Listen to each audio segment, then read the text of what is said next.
Oh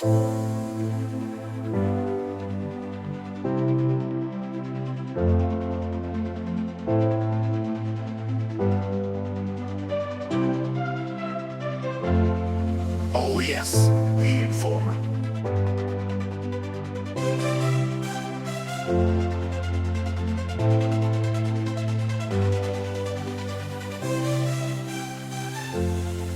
Oh yes, the informer. Oh yes, ahangaha ni iwabo w'amakuru, ni amakuru agiye atandukanye. Uyu munsi noneho ntabwo turi mu mikino, ahubwo twikojeje mu karere, twikoza muri Repubulika ya Demokarasi ya Kongo.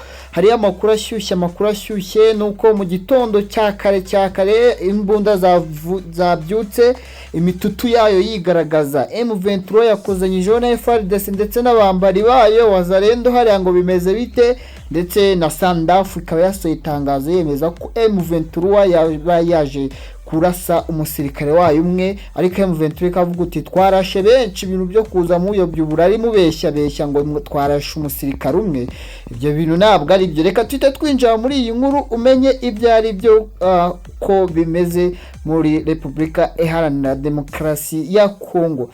Ingabo za Afrika y'Epfo ziri mu butumwa muri Repubulika ya Demokarasi ya Kongo bw'umuryango w'ubukungu wa Afrika y'Amajyepfo SAMIDRC zivuga ko umwe mu basirikare bazo yapfuye nyuma y'imirwano n'inyeshyamba za M23 zirwanya ubutegetsi bwa leta ya Kongo. Ingabo za Afrika y'Epfo SANDF zivuga ko kuwa kane zahuye na M23 ahantu bita Isake, umujyi uri mu ntera ya kilometero 25 mu burengerazuba bwa Goma, umurwa mukuru w'intara ya Kivu ya ruguru. Barwanira aho ngaho. Imisozo cyangwa imisozi ikikije Sake iriho ibirindiro bimwe na bimwe bya M23, mu gihe muri santere ya Sake gusubiza iburasirazuba werekeza mu bambiro muri Goma hakiyongeraho cyangwa hakaba hagenzurwa n'ingabo za leta, ingabo za SADC ndetse n'abitwa wazarendo. Ubu ni urubyiruko ruvuga ko rukunda igihugu, rukaba ruhembwa na Perezida Antoine Felix Tshisekedi kugira ngo rufashe kurwanya uyu mutwe w'iterabwoba wa M23 ukomeje kuzonga iki gihugu, aho uri guharanira ubwigenge bwawo kugira ngo abaturage bavuga ikirimi cy'ikinyarwanda bo gukomeza kwicwa muri Repubulika Iharanira Demokarasi ya Kongo. Mu itangazo yasohoye kuwa gatanu, Sandafu ivuga ko abasirikare 13 bayo bakomerekeye mu mirwano, naho undi umwe arakomereka bimuviramo urupfu. Ivuga ko abakomeretse bajyanwe kuvurirwa ku bitaro by'Igoma kandi ko barimo kugenda batora ubuyanja. Ibyo n'ukoroherwa. Mu itangazo nayo yasohoye, M23 yemeje ko yarwanye n'ingabo za leta ya Kongo FARDC n'abafatanyabikorwa bazo barimo SAMIDRC n'ingabo z'u Burundi nazo zirimo muri iki gihugu kurwanya umutwe wa M23. Uyu mutwe w'iterabwoba wa M23 yavuze ko imibare yibanze igaragaza ko abasivili 10 bishwe n'uruhande rwa leta, abandi benshi barakomereka. BBC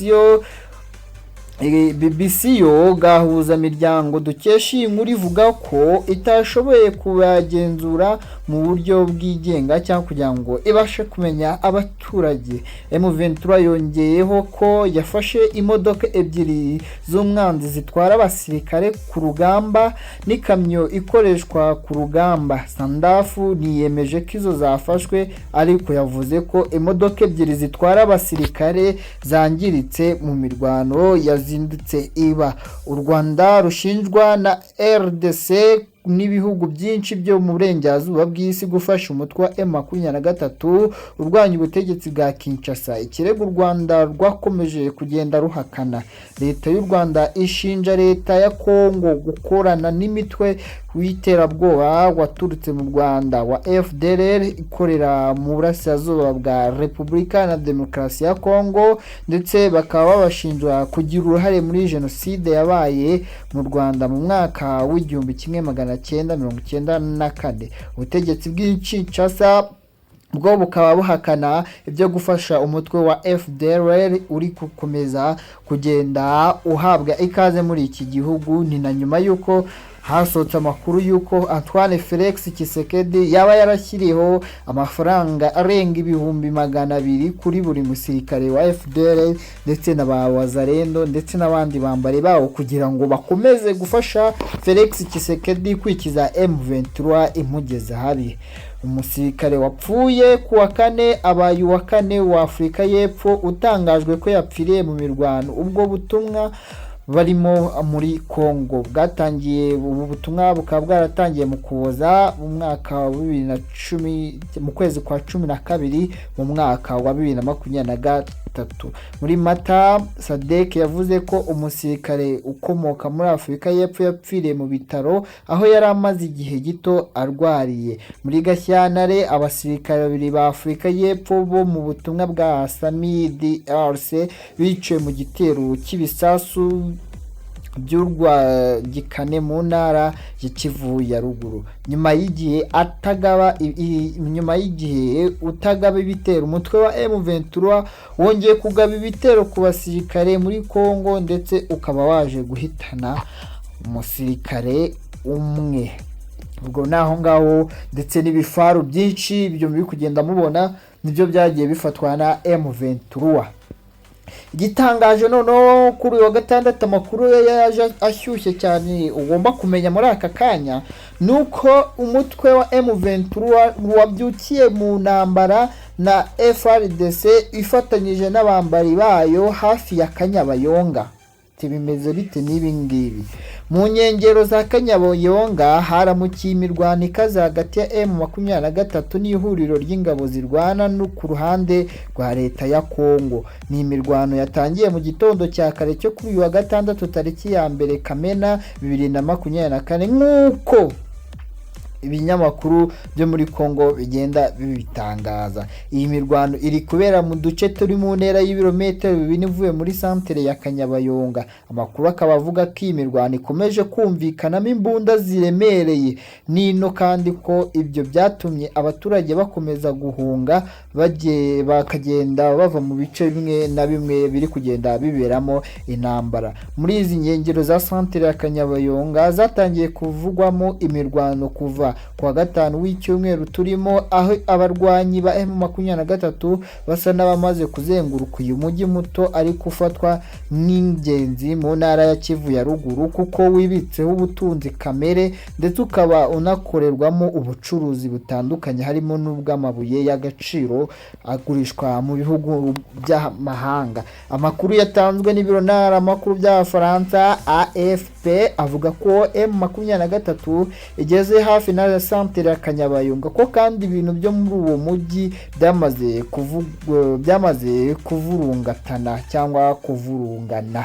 Mu ijoro ryo kuwa kane w'icyumweru ihuriro ry'ingabo za Repubulika Iharanira Demokarasi ya Kongo zari zahunze muri uyu mujyi. Ni mu gihe zari zikanze umutwe wa 23 ko yaba yamaze kuwugeramo. Kugeza ubu urusaku rw'imbunda ni rwinshi muri ibi bice kandi M23 ikomeje kujya imbere ari nako yirukana abo ku ruhande rwa leta ya Kongo ndetse n'abambari bayo. Kuvuga ko imirwano ikomeje ahangaha. Update zose ni hano ngaha, kanda subscribe wa hasi, like, share na comment ubundi tujye tubana muri update no muri Kongo tugerayo si mu mikino gusa ndetse no mu yandi makuru yose kuko nago dukora content imwe ahubwo twebwe turakwa-updatinga uzatuburana ikindi update zo tuba twaziguhaye. Murakoze, murakarama.